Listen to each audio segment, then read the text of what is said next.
Nous arrivons donc au 100e cours du Shmirat HaLashon.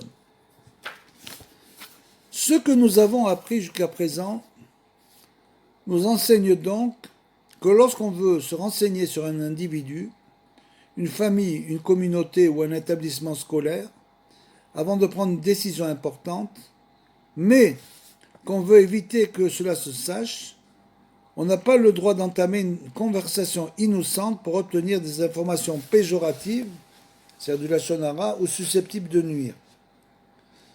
C'est-à-dire qu'on veut se renseigner en sourdine.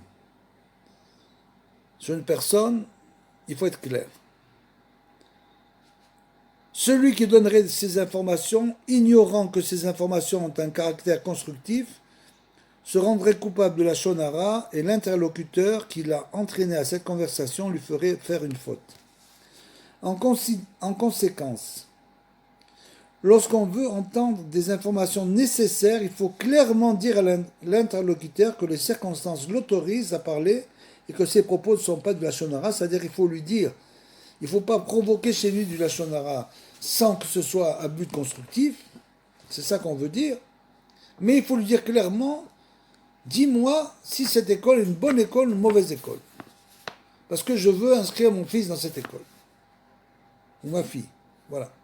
Et donc ça l'empêche de dire des propos péjoratifs, de faire de la shonara, sans que lui sache que c'est à but constructif. Dès l'instant où il le sait, l'interlocuteur peut lui dire, oui, cette école, c'est une très mauvaise école, il y a eu beaucoup de problèmes, etc., etc. Donc, c'est plus du lachon hara.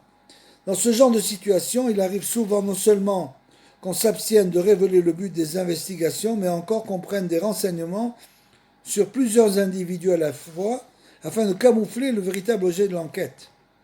Et donc c'est absolument interdit. Le désir de discrétion ne justifie ni de chercher à entendre des informations diffamatoires inutiles, ni de faire dire du lachon hara à d'autres personnes. C'est parce qu'on ne veut pas révéler la raison pour laquelle on pose ces questions. Il faut le révéler pour empêcher le lachon hara de l'autre personne, bien sûr. Juger favorablement les autres, comme on l'a dit précédemment, et acquérir la shmirat halashon sont deux mitzvot liées à celle de tu aimeras ton prochain comme toi-même.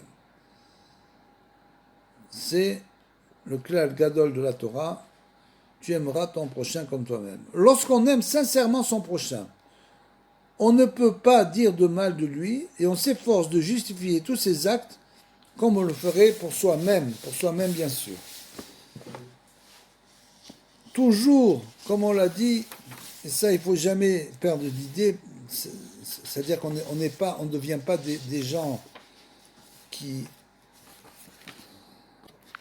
disons qu'il n'y a pas de mal, tout est bien, tout est pour le bien, bien sûr tout est pour le bien.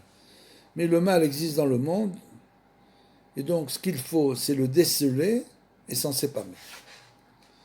Naturellement. Comme on l'a expliqué auparavant, il y a 4 situations qui sont en fait des situations qui entraînent la discorde entre les gens, bien sûr. Ce sont donc des choses qu'on doit réparer ou empêcher, autant qu'on le peut. Et donc c'est le préjudice corporel, comme on l'a dit, monétaire, moral ou spirituel.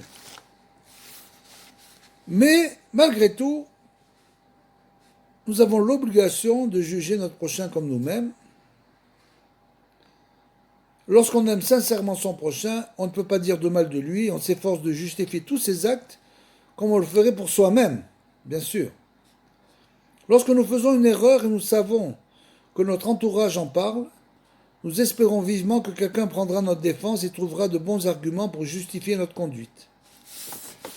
Tout cela, bien sûr, encore une fois, quand ça ne sort pas des limites de la normalité, naturellement. C'est exactement ce que nous devons faire pour les autres.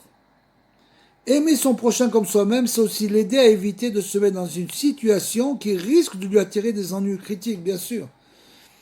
Si on sait que cette personne court un risque à cause des gens qu'elle fréquente, c'est une mitzvah de l'aider pour le sortir de cette situation ou qu'il ne s'y mette pas. Lorsqu'un voyageur doit passer un certain temps dans un endroit et qu'il ignore les usages, il tâche de trouver un ami capable de le renseigner sur les coutumes locales et lui demande de le prévenir lorsque sa conduite risque de choquer les gens et de lui éviter tout embarras ou toute humiliation. C'est exactement ce qu'il convient de faire pour son prochain.